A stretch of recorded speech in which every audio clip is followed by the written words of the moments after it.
Estaremos entonces hoy en el capítulo 9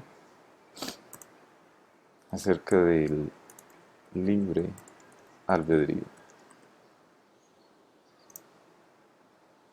Del libre albedrío. Aquí es un capítulo que, como ustedes ya bien saben, toda la confesión está organizada de una manera, digamos, lógica. Hay una secuencia lógica en toda la confesión, en cada capítulo.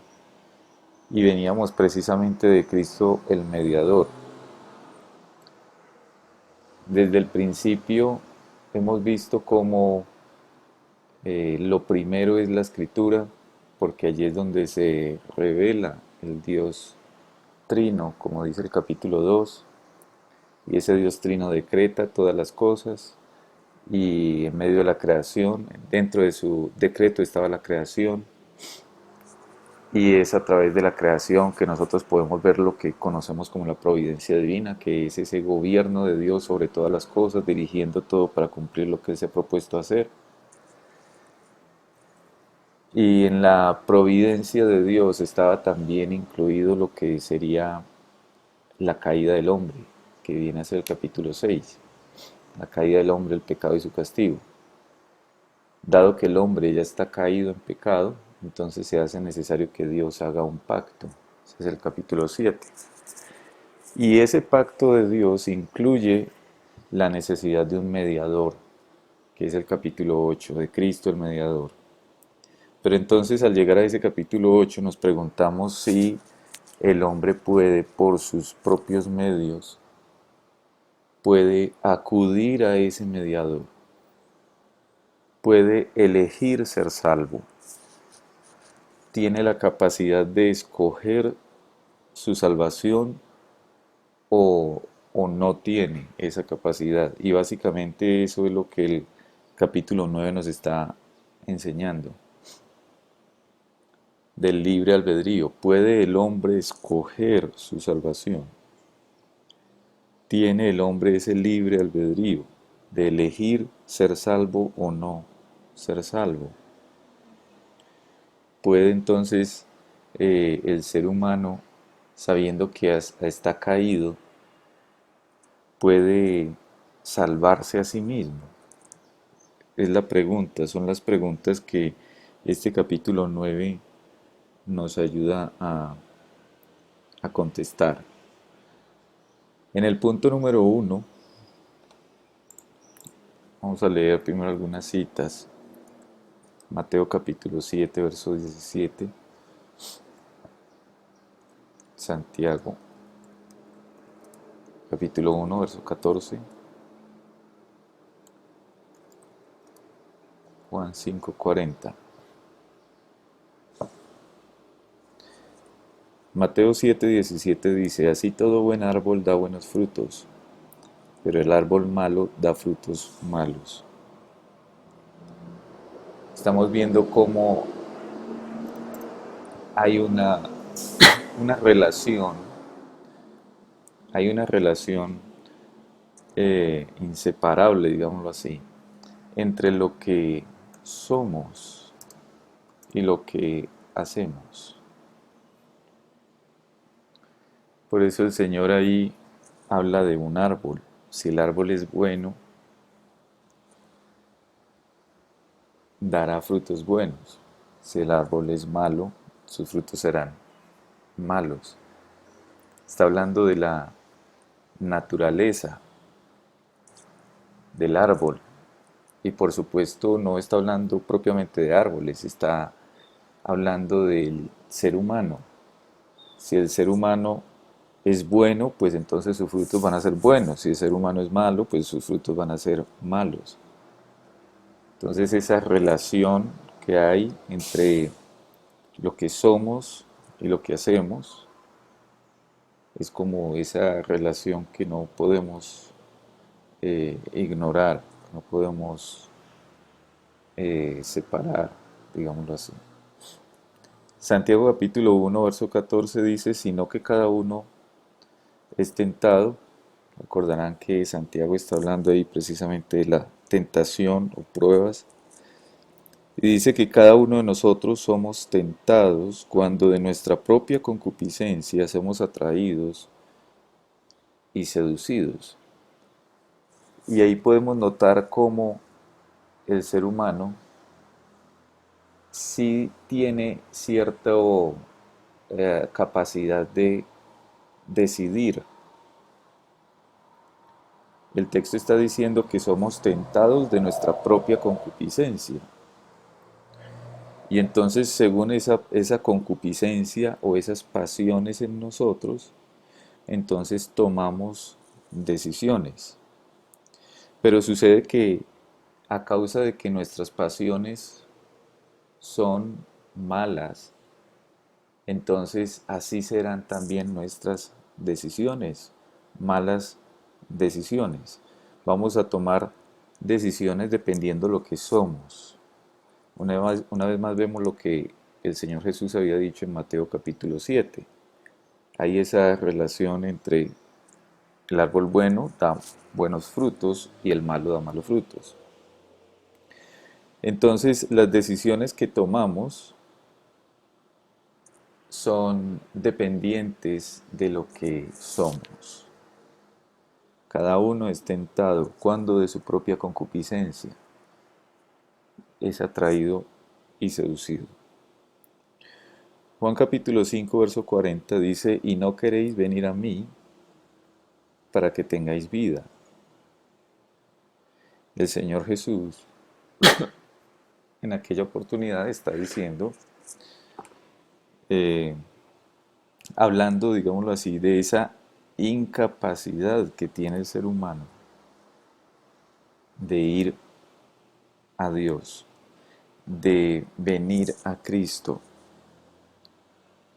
Dice, no queréis venir a mí para que tengáis vida. ¿Quién no quiere tener vida? Por supuesto, queremos tener vida, pero no tenemos la capacidad de ir a aquel que es la vida. Está hablando de incapacidad total. Como veíamos también en pasadas clases, es necesario de que el Padre le traiga, o la palabra también puede traducirse como le arrastre. Si no hay una obra de Dios en el corazón, entonces el ser humano no va a ir a Dios por sí mismo, no va a buscar a Dios, no va a desear a Dios, no quiere venir.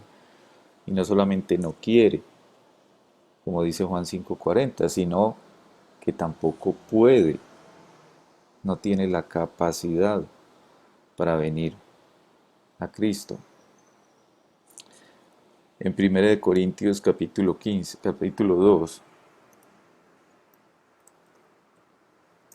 versículos 14 y 15, dice que el hombre natural, es decir, el no nacido de nuevo, el que aún permanece en sus delitos y pecados tal como nacemos todos, el hombre natural no percibe las cosas que son del Espíritu de Dios porque para él son locura y no las puede entender, no tiene la capacidad de entenderla porque no tiene el Espíritu de Dios. Y para entender las cosas de Dios es necesario tener el Espíritu de Dios. Dice el texto porque se han de discernir espiritualmente. En cambio el espiritual, es decir, el que ha nacido de nuevo, el que es templo del Espíritu Santo, el espiritual juzga todas las cosas, pero él no es juzgado de nadie. Esto quiere decir que el hombre natural, el hombre pudiéramos decir mundano, no tiene un punto de vista acerca de la vida conforme a Dios. Ustedes saben que hoy en día se ve mucho lo que es el humanismo. Y pudiéramos decir, hermanos, que el humanismo es la idolatría del hombre. es idolatrar al hombre, es poner al hombre en el centro del universo, es poner al hombre como Dios. Y el hombre en su humanismo, en esa idolatría del hombre, a causa de el pecado, ve la vida, ve el mundo, ve todas las cosas conforme a su razonamiento caído, conforme a su propia pecaminosidad. Entonces el hombre del mundo, el hombre mundano, tiene un punto de vista de la vida completamente contrario al punto de vista de Dios. Pero aquellos que han nacido de nuevo, aquellos en los cuales mora el Espíritu Santo, entonces pueden comprender la vida desde el punto de vista de Dios y no desde el punto de vista del hombre. Y por eso dice ahí la Escritura que el espiritual juzga todas las cosas, pero él no es juzgado de nadie. En otras palabras, el hombre no espiritual solamente puede pensar en las cosas conforme a la vista de los hombres, pero el espiritual entiende las cosas conforme a la sabiduría de Dios, porque Dios en su palabra se lo ha revelado. El hombre del mundo no sabe ni siquiera qué es en sí el pecado, por ejemplo. No sabe hasta dónde puede llegar el hombre en su maldad a causa de ese corazón pecaminoso. No entiende por qué el sufrimiento, no entiende por qué la enfermedad, no entiende por qué los hombres, aunque se sienten en mesas de diálogo a solucionar sus problemas, nunca van a poder solucionarlos.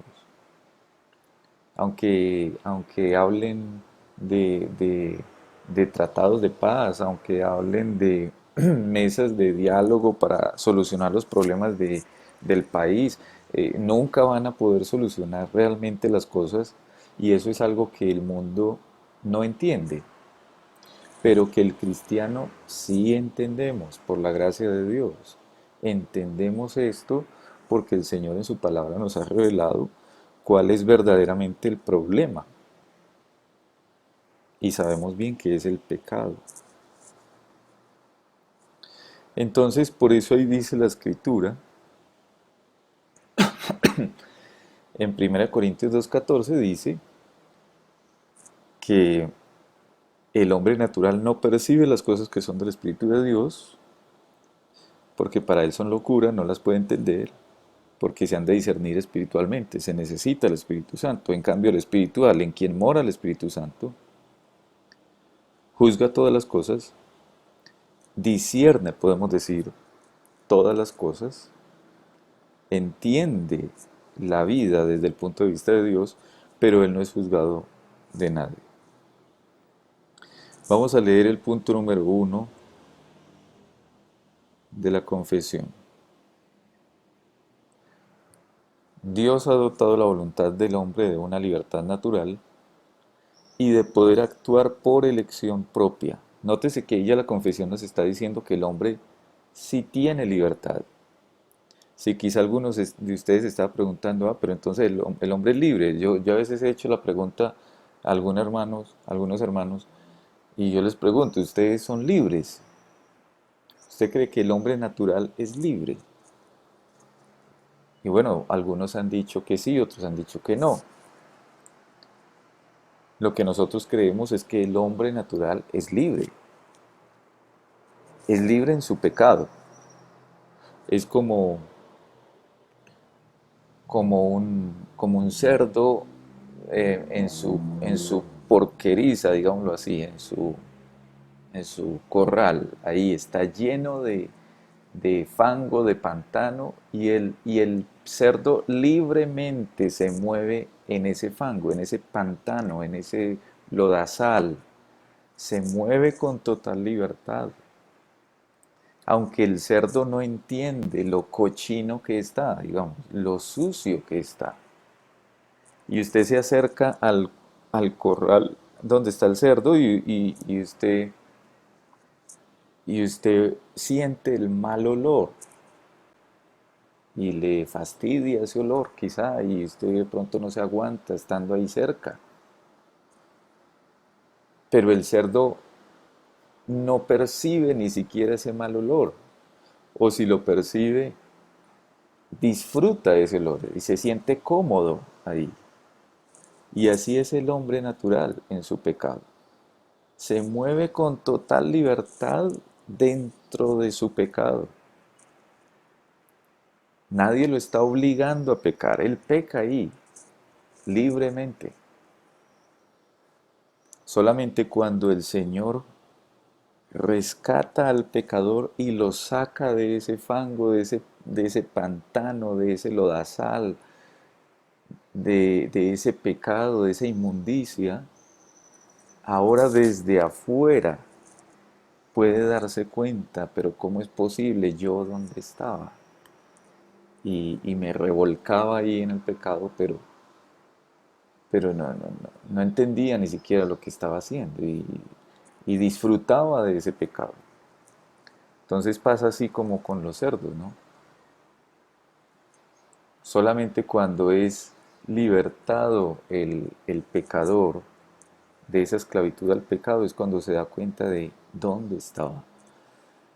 Por eso ahí la confesión dice que Dios ha dotado la voluntad del hombre de una libertad natural y esa libertad natural está contaminada por el pecado. De una libertad natural y de poder actuar por elección propia. Toma sus propias decisiones, como lo veíamos ahorita, por ejemplo, en Santiago y en Mateo. Toma sus propias decisiones, pero esas decisiones son dependientes, están amarradas a la naturaleza propia, a lo que Él es. Y de poder para actuar por elección propia, que no es forzada ni determinada a hacer bien o mal por ninguna necesidad de la naturaleza. Eso quiere decir que el hombre, eh, yo lo he puesto con una ilustración que de pronto no, la ilustración quizá se quede corta, pero más o menos explica el punto. Es como si alguno de nosotros, digamos, decidiera irse para la playa, a Cartagena, a sol de mediodía, digamos. Y se va para la playa y se mete al mar con saco, corbata, pantalón, zapatos, bufanda, gorro, orejeras, guantes, absolutamente todos. O sea, usted puede hacerlo. Por supuesto, las personas que lo vean van a decir, pero ¿qué está haciendo? Hombre, meterse al mar en este calor, en este sol tan tremendo, con todo ese montón de vestimentas sobre él, no es como muy lógico, ¿sí? Pero usted puede hacerlo. El calor está ahí encima y usted lo hace. O usted se puede ir para el Polo Norte y salir al Polo Norte a caminar de pantaloneta y camisilla, de pronto. Es decir, las circunstancias externas no lo están obligando necesariamente a cubrirse en el Polo Norte o a quitarse la ropa en Cartagena, ¿cierto? Las circunstancias externas no lo están obligando. Usted llega a Cartagena y usted si quiere entonces se mete con saco y corbata o se mete con una sola pantaloneta y una camiseta, por decir algo. Pero las circunstancias externas no lo obligan. Usted puede tomar la decisión que usted quiera, ¿sí? Pero eso sí, las consecuencias de sus decisiones va a tener que asumirlas, ¿no? Si usted se va al Polo Norte y se queda en pantaloneta y en camisilla todo el día caminando por todo el Polo Norte, pues imagínese lo que va a pasar, ¿no? Puede hasta morirse. asuma las consecuencias de sus actos, pero usted no está siendo obligado por algo externo, y eso es lo que sucede precisamente cuando el hombre peca. El hombre no está siendo obligado por algo externo. Por eso Santiago dice, somos atraídos y seducidos de nuestra propia concupiscencia, la concupiscencia que ya está dentro de nosotros. Y entonces, según esa concupiscencia, esas pasiones en nosotros, entonces tomamos decisiones. La confesión por eso ahí dice que no es forzada ni determinada esa elección propia en nosotros, en el hombre natural, no es forzada ni determinada a hacer bien o mal por ninguna necesidad de la naturaleza. Es decir, el hombre no está siendo obligado a, no, el hombre se mueve con esa libertad natural. Y de hecho, ustedes, hoy yo no sé cómo estarán vestidos, ¿cierto? Pero ustedes tomaron hoy una decisión de ponerse lo que tienen puesto. Y nosotros todo el tiempo estamos tomando decisiones. Decisiones que no están siendo forzadas por algo externo.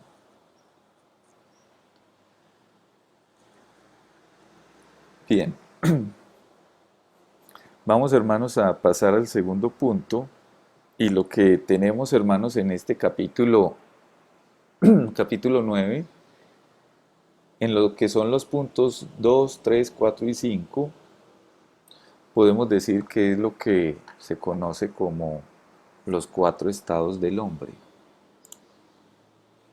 Los cuatro, los,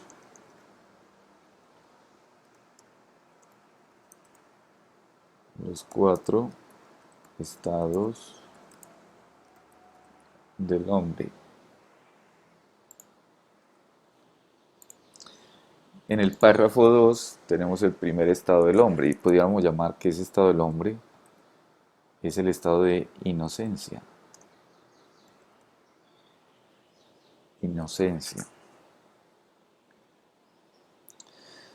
Vamos a leer Génesis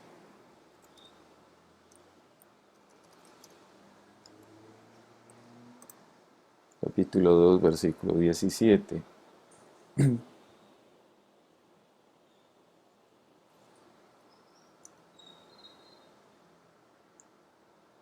Génesis capítulo 3, versículo 6. Y Eclesiastés 7:29. Si algún hermano tiene Génesis 2:17, adelante.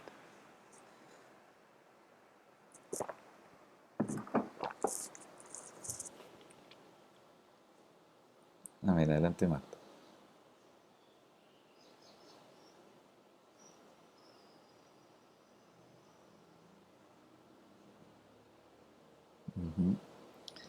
Está hablando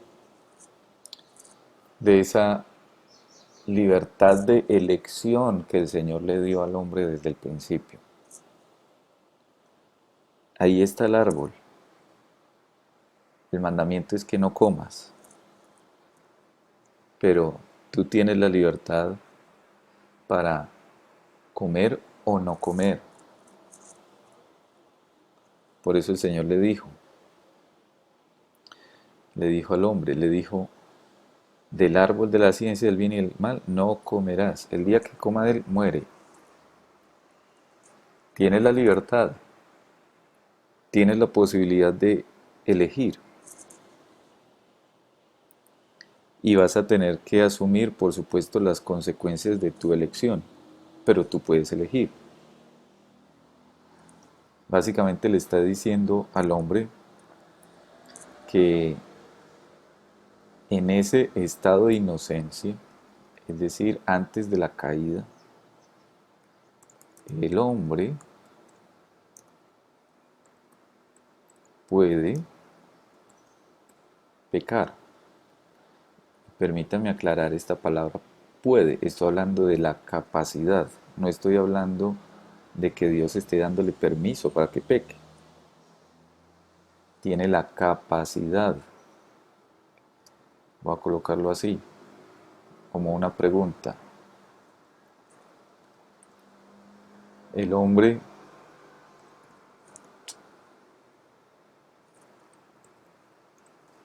podía pecar y la respuesta es sí. Y una segunda pregunta. ¿El hombre podía no pecar? Y la respuesta es sí. Es decir, en esa condición, en ese estado de inocencia, el hombre tenía la capacidad de elegir entre pecar y no pecar. ¿Peco o no peco? ¿Desobedezco a Dios o mejor obedezco a Dios? En Génesis 3:16, perdón, 3:6, vemos ya lo que fue precisamente la caída del hombre y cómo se cumple esa sentencia que el Señor había dicho: el día que de él coma, mueren. Y vio la mujer que el árbol era bueno para comer, que era agradable a los ojos, y árbol codiciable para alcanzar la sabiduría. Y tomó de su fruto y comió, y dio también a su marido, el cual comió así como ella. Y sabemos que a partir de ese momento, ellos mueren en el sentido en que esa relación, esa comunión con Dios se rompe, pero también mueren físicamente porque comienzan a morir. Quizá no cayeron ahí en el suelo, en el acto, vivieron muchísimo tiempo después, pero muchísimo tiempo más. Pero ellos en el momento en que pecaron, comenzaron a morir. De hecho, hermanos, nosotros cada día estamos muriendo. Cada día nuestro organismo, nuestro cuerpo se está deteriorando más. Quizá en algunos no se note, no se note mucho, en otros se nota mucho, pero todos estamos muriendo cada día. Y de hecho yo creo que ese ha sido precisamente una de las intenciones del hombre en pecado, y es detener el tiempo porque no quiere morir. Y entonces por eso eh, se promueven tanto productos de belleza que quieren ocultar la edad, que quieren ocultar la realidad de que estamos muriendo. Y por eso encontramos hoy en día tantos, lo que yo he llamado altares al cuerpo, es decir, gimnasios, que no es que sea pecado ir a un gimnasio, pero sí hay que tener mucho cuidado porque eso se convierte en una adicción, y esa adicción se convierte en una idolatría al cuerpo, porque no queremos morir, porque queremos negar la realidad de que cada día estamos menos vivos, físicamente hablando.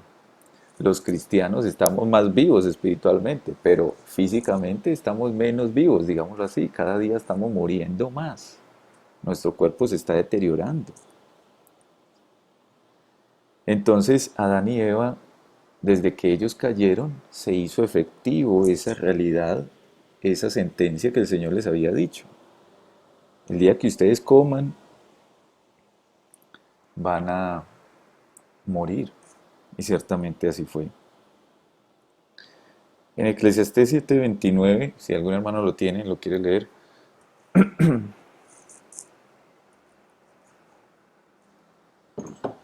Amén.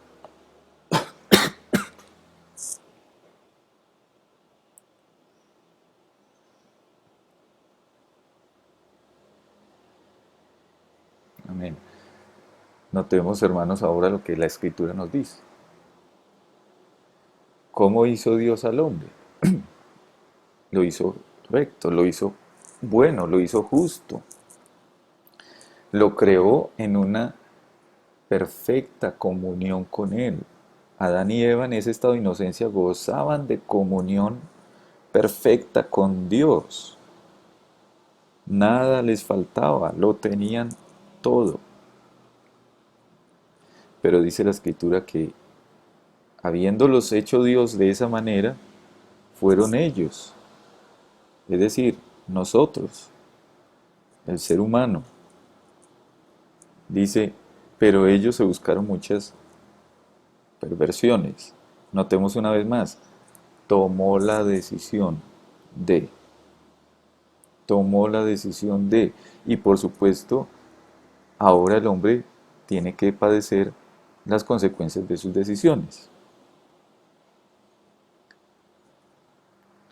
Entonces, en el estado de inocencia, Adán y Eva, podemos decir que ellos eran los únicos, voy a poner así, únicos, que tenían libre albedrío.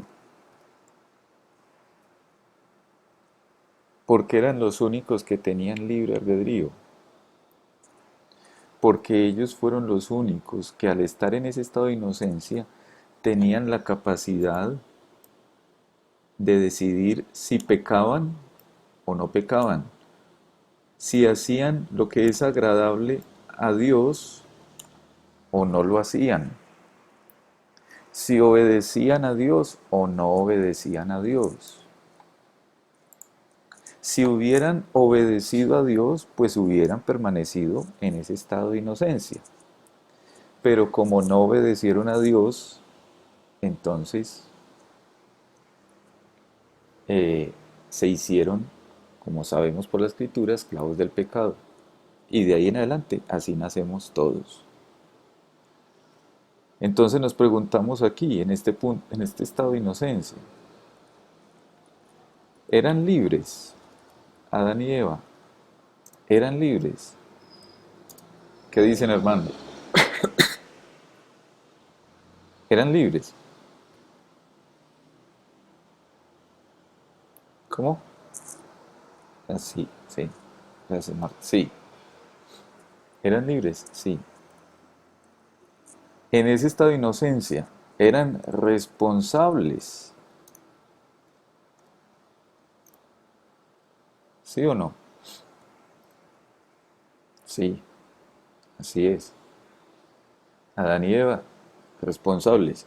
Adán y Eva, libres.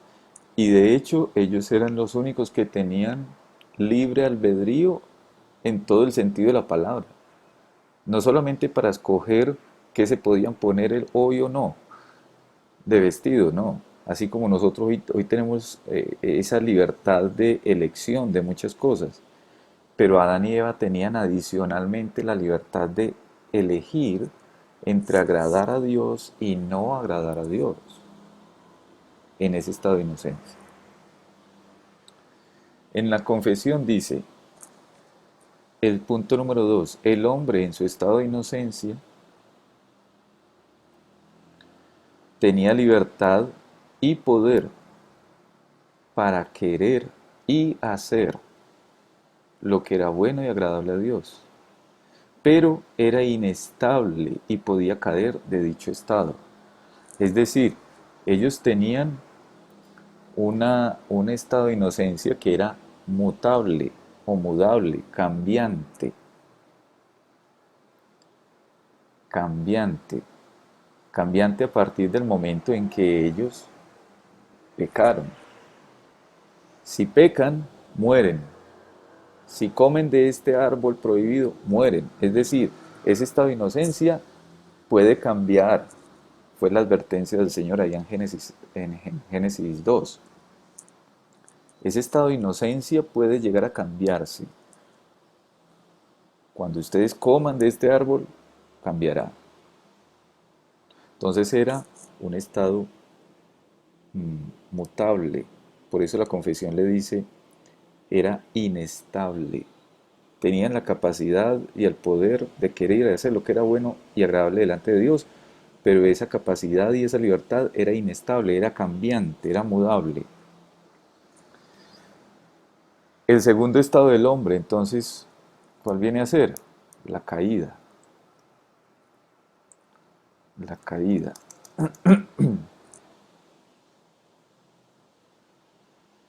En Efesios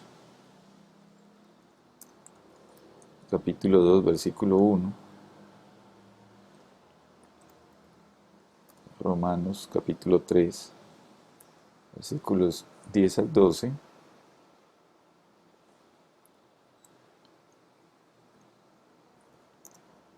Hechos 11, 18.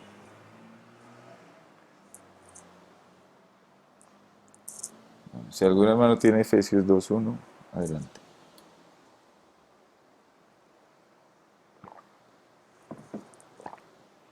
Amén.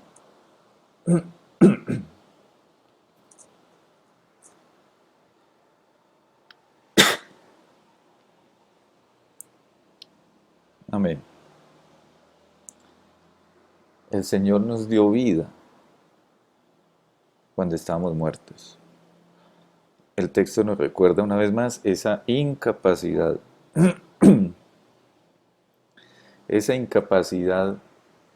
nuestra a causa de la caída de acudir a Dios. No tenemos la capacidad. ¿Por qué? Porque estábamos muertos, muertos. No es como algunos hermanos en otras congregaciones lo han llegado a enseñar, de que es como que estuviéramos enfermos y entonces todavía tenemos la capacidad de ir al médico. No, no estábamos enfermos, estábamos muertos. Ese es el cuadro, la imagen que la escritura nos muestra acerca de la condición del hombre natural, muerto, completamente incapacitado.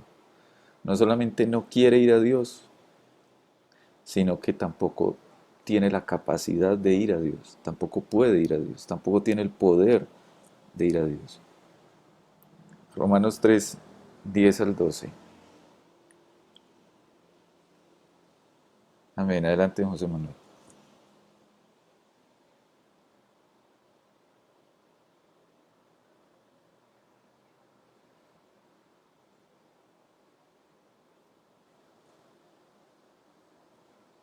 Amén. Amén. Gracias, don José Manuel. El, el apóstol Pablo entonces nos recuerda ya en Romanos 3, una vez más, esa condición del hombre. No hay justo, no hay bueno, no hay quien busque a Dios, no, no hay ni siquiera uno, dice la escritura, no hay ni siquiera uno. Y al final dice, no hay temor de Dios, no hay temor de Dios. Y ya sabemos que de alguien que se pueda decir que no haya temor de Dios, podemos esperar cualquier cosa. Y eso creo que todos somos testigos cuando observamos cómo está el mundo. No hay temor de Dios. Entonces esas palabras de la escritura han sido ya requete comprobadas, mejor dicho. La experiencia misma, la vida misma en este mundo nos muestra continuamente que esa es en verdad la condición del ser humano. Hechos 11:18. Amén.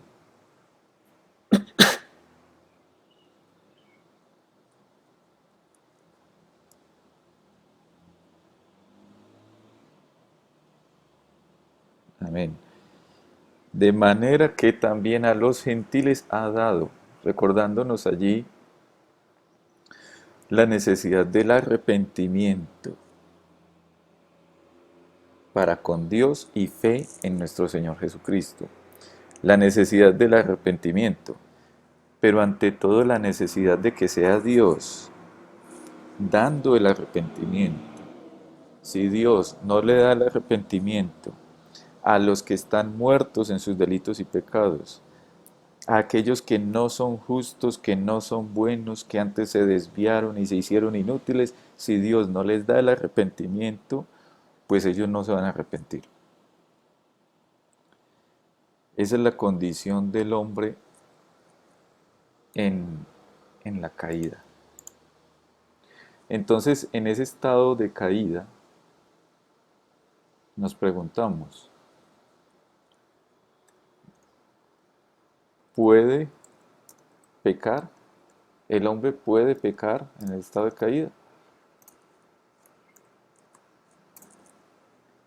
Y la respuesta es sí, todo el tiempo, exactamente, todo el tiempo. Y luego preguntamos, ¿puede dejar de pecar? No, no puede dejar de pecar. Entonces notemos la diferencia en el estado de inocencia y el estado de caída. En el estado de inocencia Adán y Eva podían pecar, es decir, tenían la capacidad de desobedecer a Dios, pero también tenían la capacidad de obedecer a Dios. En la caída ahora sucede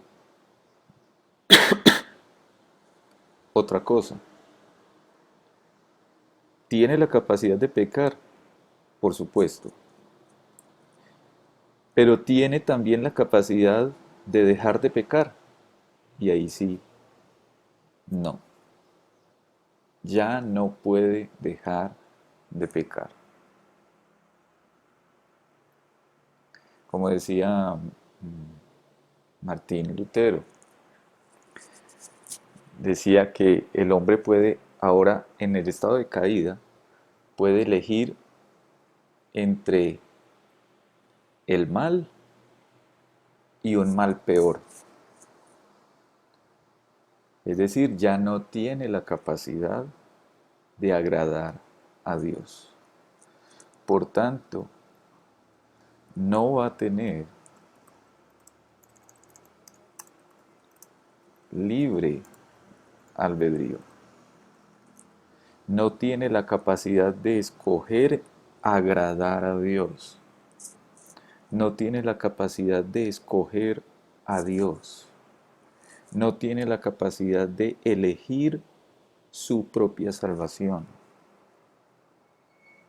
Porque en su caída, en la caída, ya lo único que sabe es pecar y pecar. Y no puede dejar de pecar. Entonces, en el estado de caída, nos preguntamos, ¿el hombre es libre? ¿Qué dicen ustedes, hermanos? ¿El hombre es libre?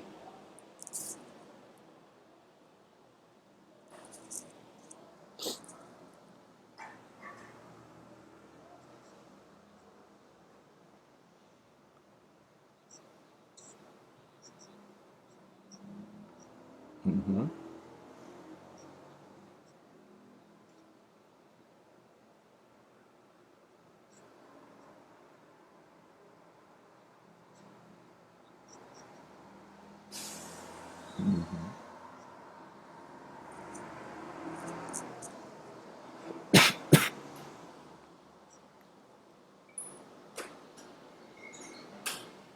Amén. Ujú. Amén. Muy bien dicho. Como Martín Lutero lo decía, Martín Lutero decía, la esclavitud de la libertad es un esclavo de su pecado y en su pecado se mueve con total libertad, como decíamos ahora, ¿cierto? Como el cerdo que está en medio de su porqueriza. Él se mueve con toda libertad, nadie lo está obligando a empantanarse ahí, nadie. El cerdo usted lo ve ahí, aunque uno le dijera al cerdo como hueles de mal, el cerdo no entiende y el cerdo se va a seguir enlodazando ahí. Y si sacamos al cerdo y le pegamos tremenda bañada y lo dejamos limpio, el cerdo va a volver otra vez allá, a revolcarse ahí, vuelve al vómito, vuelve a empantanarse en su pecado, vuelve a empantanarse en su lodazal. Así es el hombre en el estado de caída. Es libre, sí, pero esclavo. Entonces pongo, ok, sí, pero esclavo del pecado. Ahora pregunta, ¿es responsable?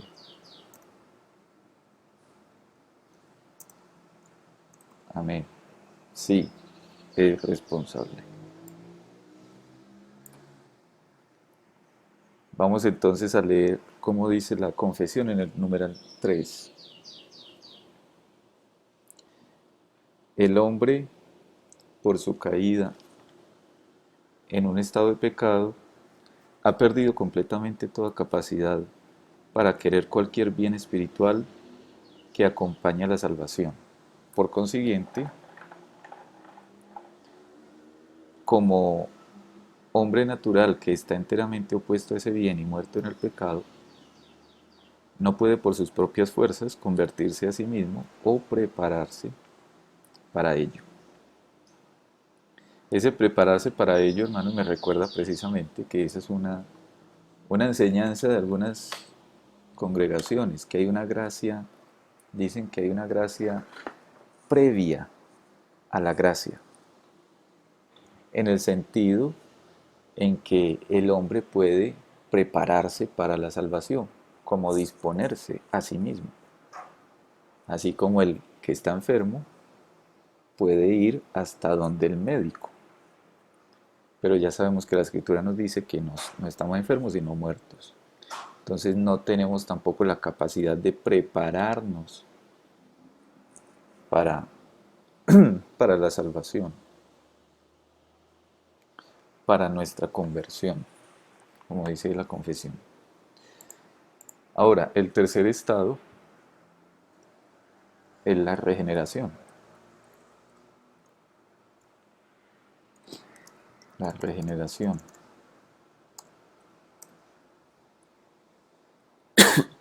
Filipenses capítulo 2,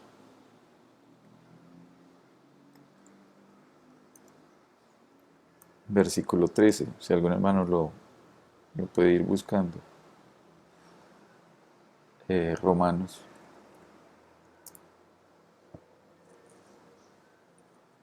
7, 18. Filipenses capítulo 2, 13.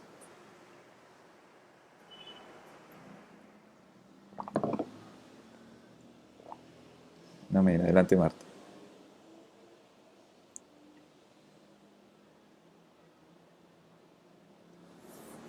Amén. Veamos cómo ese, ese buen querer, ese buen hacer, es algo que viene de afuera de nosotros, no de adentro de nosotros. Por eso cuando hacemos algo que es agradable a Dios, es Dios quien es glorificado, no nosotros. La gloria no es para nosotros, la gloria es para Dios, porque finalmente es Dios quien produce dentro de nosotros ese querer como el hacer. ¿Y esto cuando sucede? Sucede precisamente cuando ya hemos sido regenerados. Es decir, cuando ese corazón opuesto a Dios, enemigo de Dios, ese corazón endurecido, que no atiende a la voz de Dios, que no es sensible a la voz de Dios, es cambiado por un corazón que ama a Cristo, por un corazón sensible a la voz del buen pastor, del Señor Jesucristo. Si Dios no hace esa operación a corazón abierto en nosotros, si Dios no nos cambia ese corazón, entonces nosotros no vamos a querer lo que es bueno y agradable delante de Dios. Entonces, el apóstol Pablo ahí en Filipenses capítulo 2, que de hecho Pablo le está escribiendo a creyentes en Cristo, a la iglesia en Filipos, Filipenses es una carta a ellos, entonces les está diciendo, es que ustedes que ya han nacido de nuevo, que ya tienen el Espíritu en ustedes, Dios produce en ustedes el querer y el hacer por su buena voluntad. Dios sigue obrando en sus corazones, Dios sigue poniendo en ustedes lo que es bueno y agradable a Él. De modo de que cuando hagan algo que es agradable a Dios, Dios será glorificado en ustedes. Romanos capítulo 7, eh, versos 18, 17 y 18.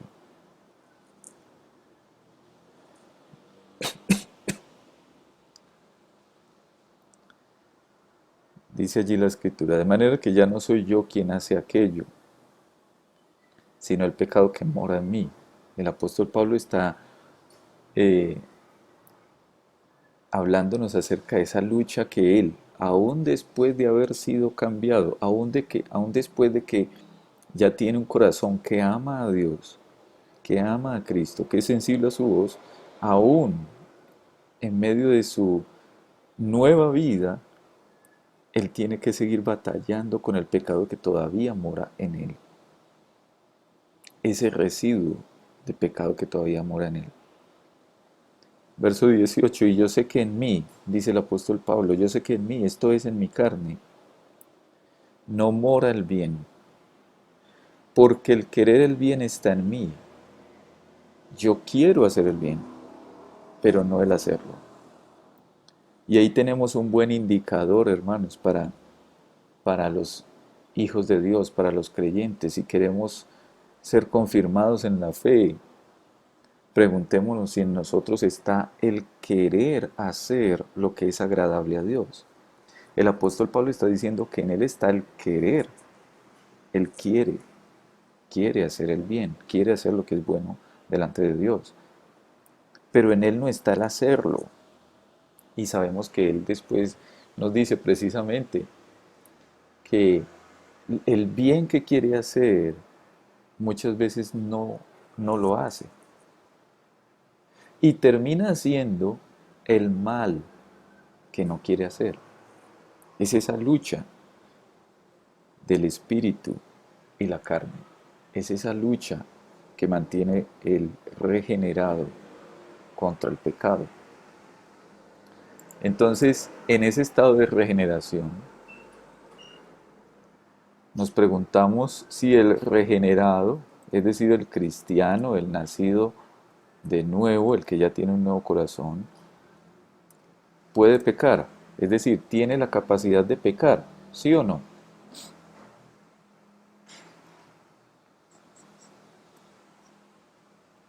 Amén. Sí tiene la capacidad de pecar.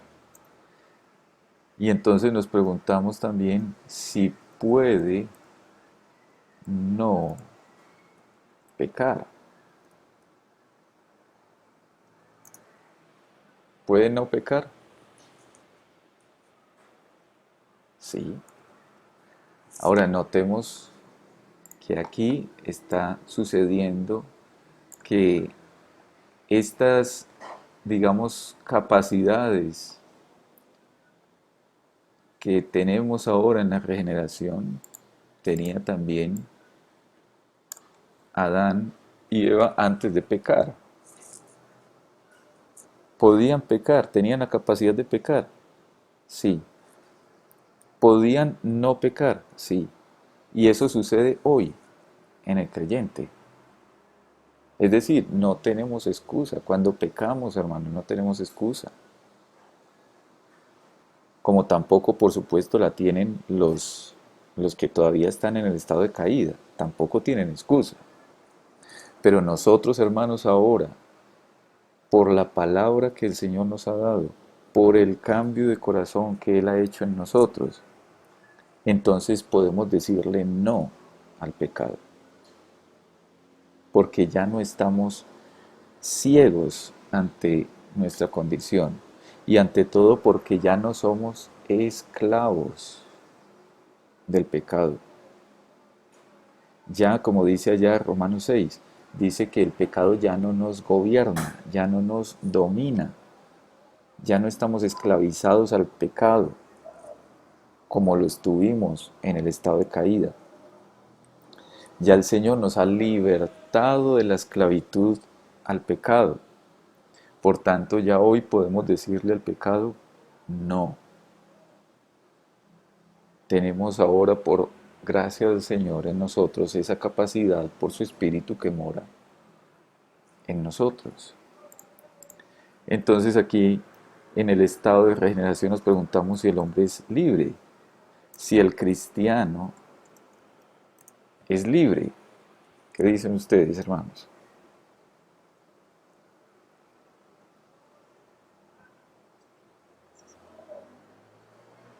Amén. Bien, bien, pues, don José, don eh, Luis Fernando.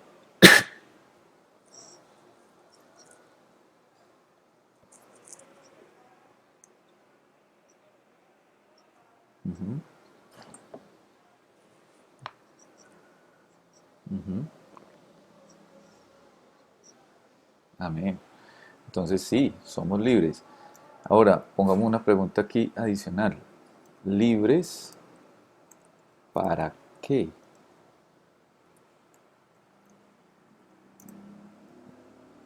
¿Libres para qué? Es otra pregunta. Libres para obedecer.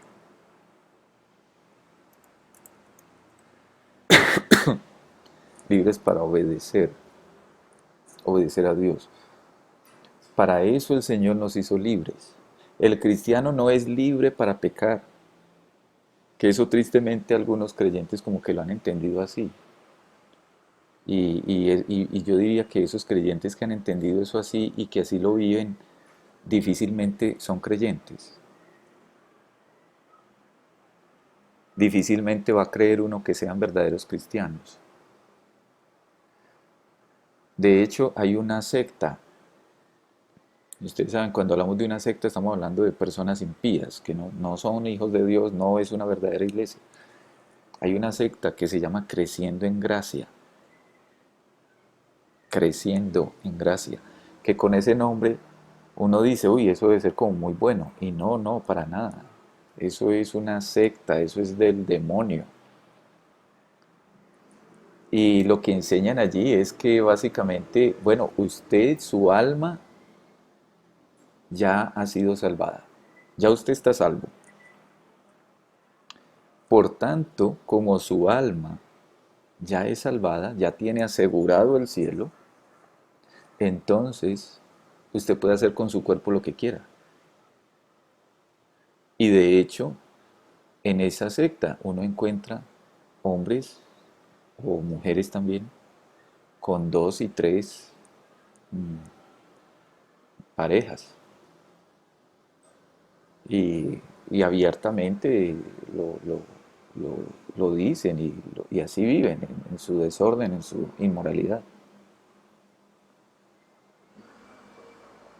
Cuando la Escritura, hermanos, nos dice que nosotros hemos sido libertados del pecado, es porque esa libertad que ahora tiene el cristiano es la libertad de obedecer a Dios.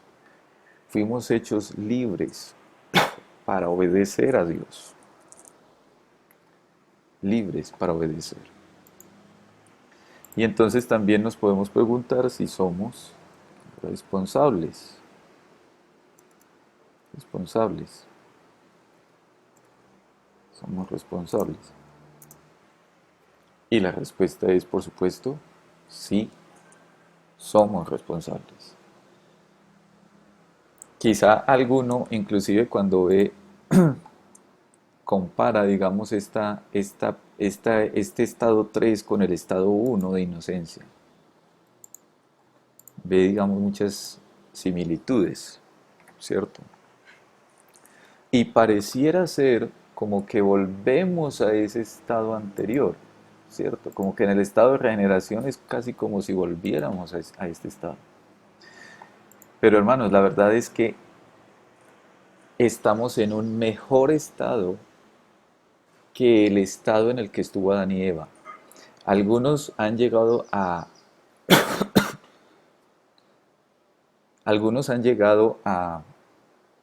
desear el estado de Adán y Eva antes de pecar. Ay, tan bueno haber sido así, inocentes como Adán y Eva ya antes de pecar. Y es entendible, por supuesto, como ese anhelo en algunos. Pero hermanos, la verdad es que nosotros tenemos un mejor estado que el mismo estado de Adán y Eva antes de pecar. Porque en el estado de inocencia que tenía Adán y Eva, ese estado de inocencia era un estado mutable, que podía cambiar y de hecho cambió cuando ellos pecaron. Pero hermanos, el estado de regeneración en el cual nosotros por la gracia del Señor estamos, es un estado que no va a cambiar. El estado de inocencia de Adán y Eva fue puesto a prueba cuando Adán y Eva comieron del árbol de la ciencia del bien y del mal. Y cuando fueron probados, cayeron.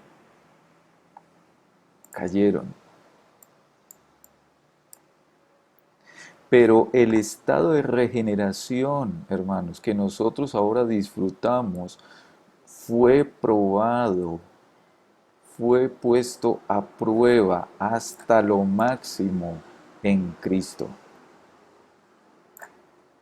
Y Cristo venció, Cristo superó la prueba. Así que el estado de regeneración en que nosotros estamos hoy es infinitamente superior al estado de inocencia de Adán y Eva. Porque ese estado de inocencia de Adán y Eva era mudable, cambiante, pero el estado de regeneración que nosotros ahora disfrutamos en Cristo es un estado que permanecerá para siempre. Y eso nos recuerda, hermanos, esa seguridad de la salvación. Es que cuando el Señor ha regenerado, cuando el Señor ha cambiado el corazón, cuando el Señor le sacó a usted ese corazón de piedra y le puso un corazón de carne, eso no se va a cambiar jamás. Eso no va a volver otra vez el Señor a meter el corazón de piedra y a sacar el corazón de carne. No. Ese estado de regeneración que ahora disfrutamos, hermanos, es para siempre. Porque fue puesto a prueba no en nosotros, sino en Cristo. Y Cristo venció. Por tanto, nosotros podemos disfrutar con mayor razón de este estado de regeneración, de ser cambiados en Cristo. Y entonces vamos al cuarto estado, pero le damos primero el punto 4 de la confesión. Cuando Dios convierte a un pecador y lo traslada al estado de gracia, nótese que es Dios el que hace esto, Dios traslada al estado de gracia. Dios nos ha trasladado de las tinieblas a su luz admirable.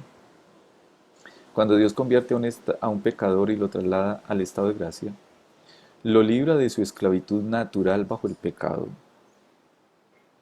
y por su sola gracia lo capacita para querer y obrar libremente lo que es espiritualmente bueno. Por eso decíamos ahora, somos libres, libres para obedecer a Dios, libres para agradar a Dios. Sin embargo, por razón de la corrupción que todavía le queda, como decía el apóstol Pablo ahorita en Romanos 7, el pecado que todavía está en nosotros. Sin embargo, no quiere quién, el regenerado, el cristiano, está hablando ahí del cristiano. El cristiano no quiere ni perfecta, ni únicamente lo que es bueno, sino que también quiere lo que es malo. Hermanos, ¿quiénes de ustedes quieren lo que es malo? ¿Quién dice yo?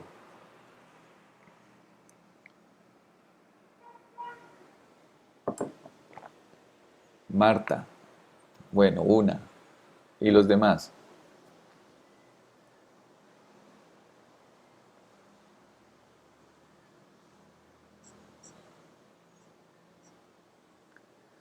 Bueno, pero la pregunta es básica. Contésteme sí o no. Hermano Fernando, ¿usted quiere lo que es malo? O sea, la respuesta es sí. A ver, ¿quién más me contesta la pregunta?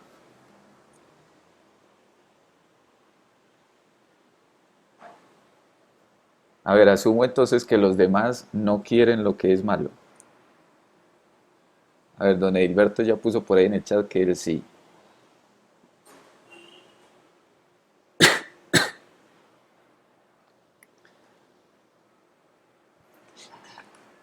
A ver, ningún otro. La confesión está diciendo que los cristianos no quieren ni perfecta ni únicamente lo que es bueno.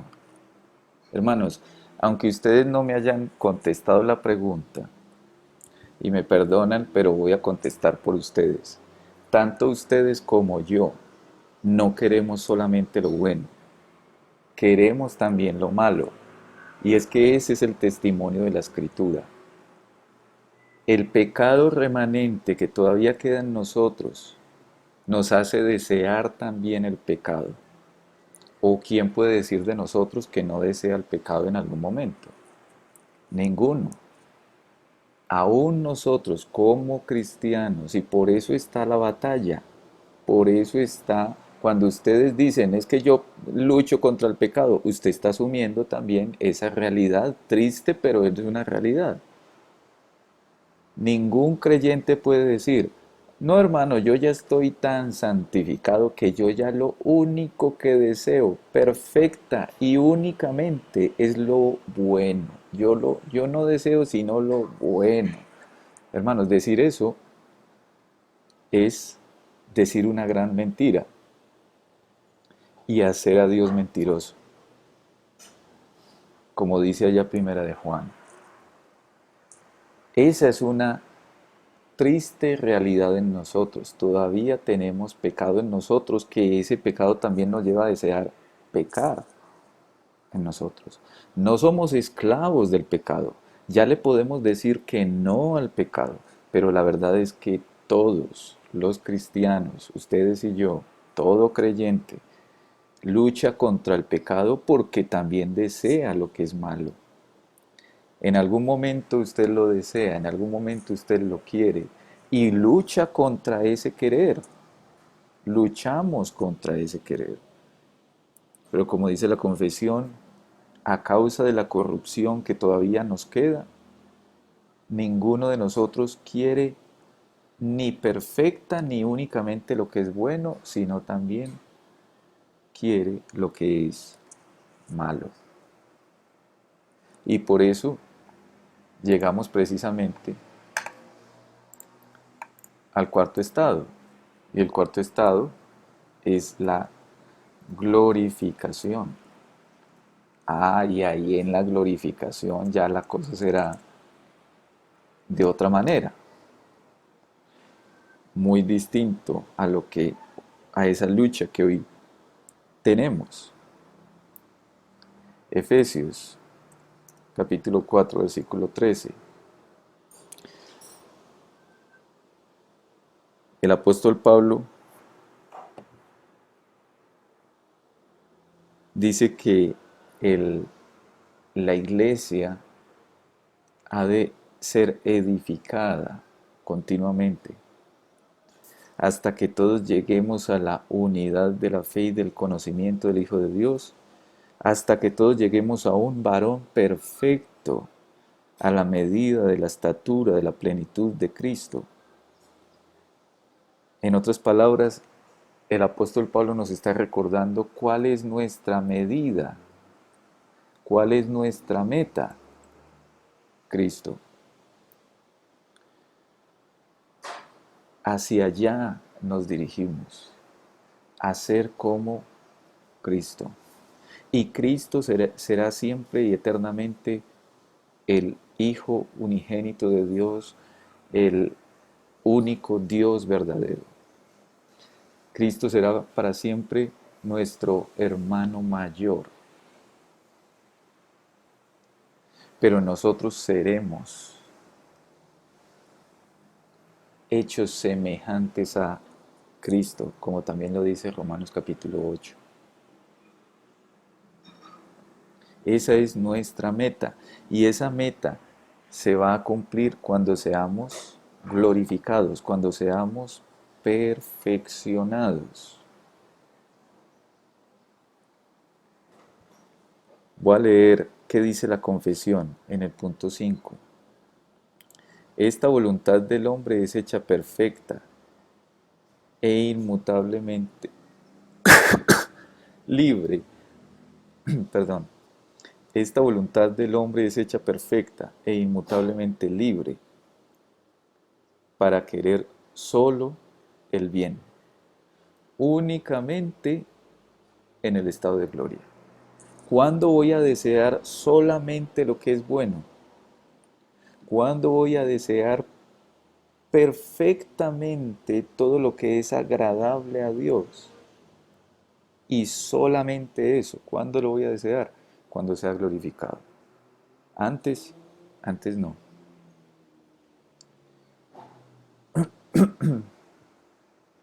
Nos preguntamos, hermanos, en este punto, ¿tendremos relación alguna con el pecado?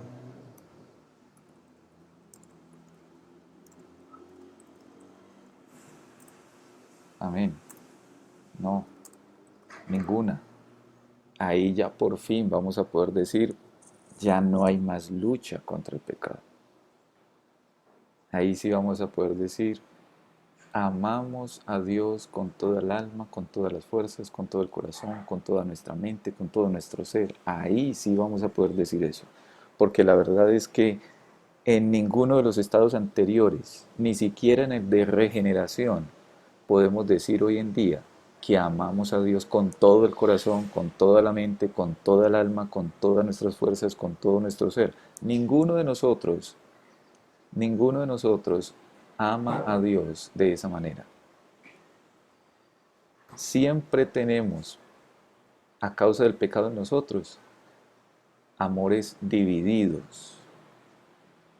Y entonces ninguno puede decir que amamos a Dios con la totalidad de nuestro ser hoy en día. Lo amamos, pero aún nuestro amor hacia Dios, aún nuestro amor al Señor es contaminado por el residuo de pecado que todavía hay en nosotros. Pero llegará el día en la glorificación, llegará el día cuando seamos perfeccionados, cuando al no tener relación alguna con el pecado, vamos a poder decir, ahora sí sabemos lo que es amar a Dios con todo el corazón, con toda el alma, con todas las fuerzas, con todo nuestro ser, con todo lo que somos. Ahí sí vamos a poder experimentar y gozar de ese amor pleno por el Señor. Y entonces nos preguntamos aquí, hermanos, ¿libres seremos libres en la glorificación?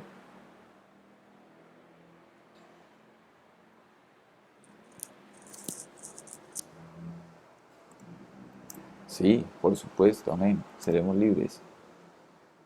¿Responsables? ¿Qué dicen ustedes, hermanos?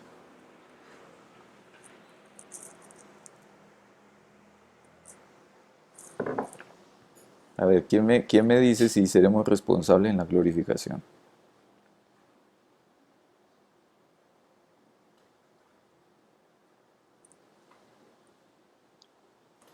Que somos libres, bien, sí, amén.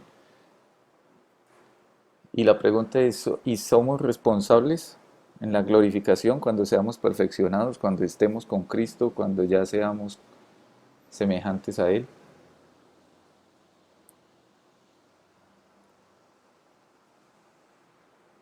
A ver, ¿alguien tiene una opinión diferente?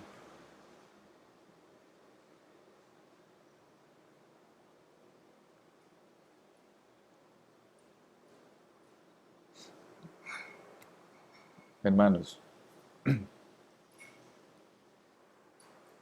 ¿me oyen?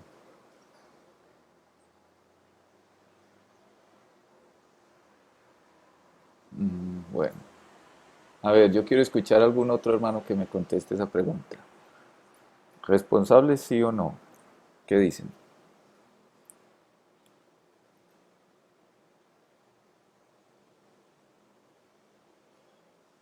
Ujú. A ver, ¿qué dice el hermano Juan Pablo?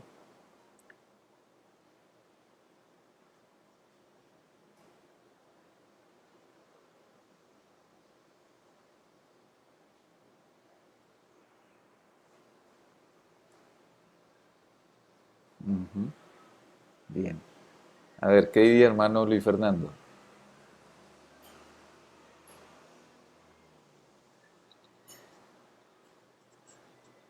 Ah, no, qué pena. No, tranquilo, tranquilo. No, tranquilo Luis Fernando. Sí, esté ahí atento a su trabajo. A ver, hermano Jesús Edilberto contesta en el chat que no. A ver, ¿qué diría Juan Manuel Yepes? Hermano Juan,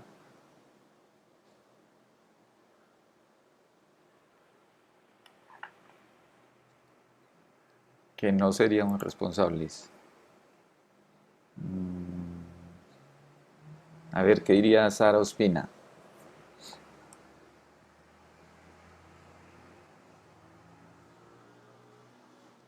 Que sí somos responsables. Bueno, yo sé, hermanos, que es que esa pregunta queda a veces como que uno queda ahí como pensando, a ver, pero entonces, ¿será que sí? ¿Será que no? Bueno, a ver, primero voy a colocar aquí, sí, somos responsables. Dios nos creó desde el principio como seres responsables.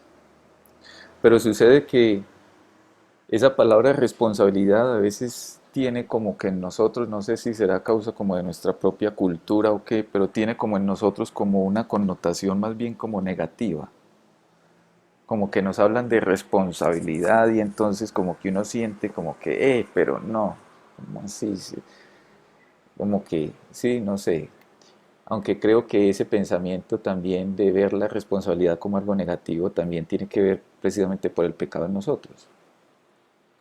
No nos gusta ser responsables. No queremos asumir responsabilidades. Pero cuando decimos que en la glorificación somos responsables, estamos diciendo de que vamos a cumplir precisamente con el propósito para el cual el Señor nos creó. Y eso es ser responsable. Cuando yo cumplo con el propósito para el cual fui hecho, estoy siendo responsable. En la glorificación vamos a cumplir de manera plena, completa, ahora sí de verdad, verdad, como, pues, digámoslo así. Vamos a cumplir de verdad, verdad, el propósito. Nosotros fuimos hechos para glorificar a Dios con todo lo que somos, con todo lo que tenemos, con todo nuestro ser. Fuimos hechos para eso, fuimos hechos para glorificar a Dios. Ese es el propósito supremo, el propósito principal del ser humano, glorificar a Dios. Y como dice el catecismo, glorificar a Dios disfrutando de Él. Y ese glorificar a Dios, aunque hoy lo hacemos imperfectamente, pero cuando estemos en la glorificación, cuando seamos glorificados, vamos a cumplir con ese propósito de manera plena y en ese sentido nosotros vamos a ser responsables. Y esa responsabilidad ya no la vamos a sentir como una pesada carga, porque ya nosotros al no tener relación con el pecado no vamos a tener esa lucha de glorificar a Dios o otras cosas, no. Ya lo único que va a haber en nosotros, el único deseo que va a llenar nuestro corazón, va a ser glorificar a Dios. Y entonces vamos a ser responsables al cumplir con ese llamado supremo que Dios nos ha hecho, que es glorificarlo a Él, el propósito supremo que tenemos, pero además lo vamos a hacer gozosamente, deleitosamente. No va a ser una lucha, no va a ser una carga. Entonces el ser humano siempre y por siempre será un ser responsable. De hecho, las personas cuando llegan, los que ya están tristemente en el infierno y los que lleguen al infierno, son responsables, siguen siendo responsables y precisamente por eso están en el infierno, porque son responsables. Ahora, los que entran al cielo, los que lleguemos al cielo por la gracia del Señor, también somos responsables y vamos a cumplir con ese propósito de glorificar a Dios eternamente y lo vamos a hacer con toda el alma, con todo el corazón, con todo nuestro ser. Bueno, hermanos, hasta ahí entonces el capítulo 9 de la Confesión de Fe del libre albedrío. Concluimos entonces, el hombre no tiene libre albedrío es decir, no tiene libertad para escoger a Dios. El ser humano no puede elegir a Dios. Y por eso vimos esos cuatro estados. El ser humano hoy sin Dios está en el segundo estado, en el estado de pecado, y lo único que puede hacer es pecar y pecar. ¿Es libre? Sí, pero es esclavo del pecado. ¿Es responsable? Sí, siempre el hombre es responsable. Se hace necesario entonces la regeneración. Y los que ahora estamos en ese estado, entonces tenemos la capacidad dada por Dios de agradar a Dios, de obedecer su palabra. Somos libres, fuimos hechos libres para glorificar a Dios, para obedecer a Dios.